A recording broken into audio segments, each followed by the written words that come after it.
j'ai encore à cette heure-ci, j'essaie de suivre votre parcours, mais je peux vous avouer que parfois, entre vous, le cabinet, le CIPDR, des fonctionnaires qui sont rentrés dans votre cabinet, mais qui sont donc dans le cabinet, mais qui sont des anciens fonctionnaires, et puis tout le processus se déroule avec le fonds Marianne mis en œuvre, enfin officiellement annoncé le 20 avril, terminé le 10 mai, un comité de sélection qui sélectionne, mais la ministre peut, et je l'entends, mais on a une difficulté parce que vous nous dites que vous tenez à l'écart, mais quand même vous rendez des décisions de revenir sur au moins une décision du comité de sélection.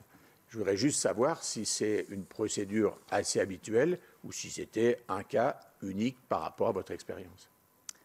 Monsieur le rapporteur, je trouve que chacun est en réalité dans son rôle, c'est-à-dire que le ministre impulse la politique publique, la représente, la défend, en est le garant, en rend compte, ce que je fais aujourd'hui devant vous et que je fais à d'autres occasions, et que l'administration ensuite met en œuvre, suit, administre. Le fait qu'il y ait des membres de cabinet qui soient antérieurement membres d'administration, oui, c'est très classique. Oui, et l'administration aujourd'hui est remplie pas remplie, mais en tout cas, il y a beaucoup dans l'administration d'anciens membres de cabinet. Ce sont des trajectoires de carrière classiques, oui.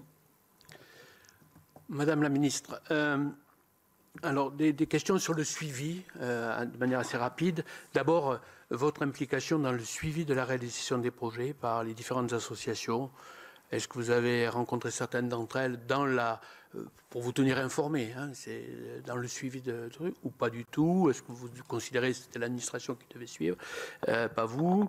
Avez-vous revu M. Sifaoui dans la phase discutée, en tout cas aujourd'hui vous le savez, sur la réalisation? Est-ce que vous avez eu des remontées de difficultés rencontrées avec certaines associations durant la période où vous étiez au ministère?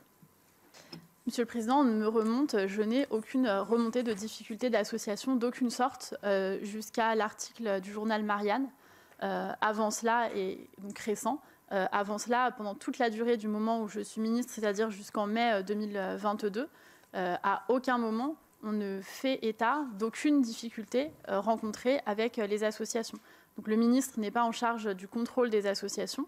Il y a un contrôle qui manifestement est effectué, c'est ce qu'établissent les différentes déclarations des uns et des autres. Mais en tout cas, ce n'est pas le ministre qui procède à ce contrôle. Et il n'y a auprès de moi aucune remontée d'aucune difficulté de mise en œuvre avec ces associations. Comment dire oui, en droit. Vous avez, c'est possible, ce que vous dites est possible, et si vous le dites sous serment, c'est vrai.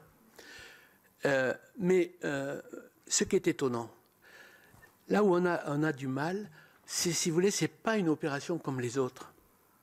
C'est bien pour ça d'ailleurs qu'il y a un débat national un peu là-dessus.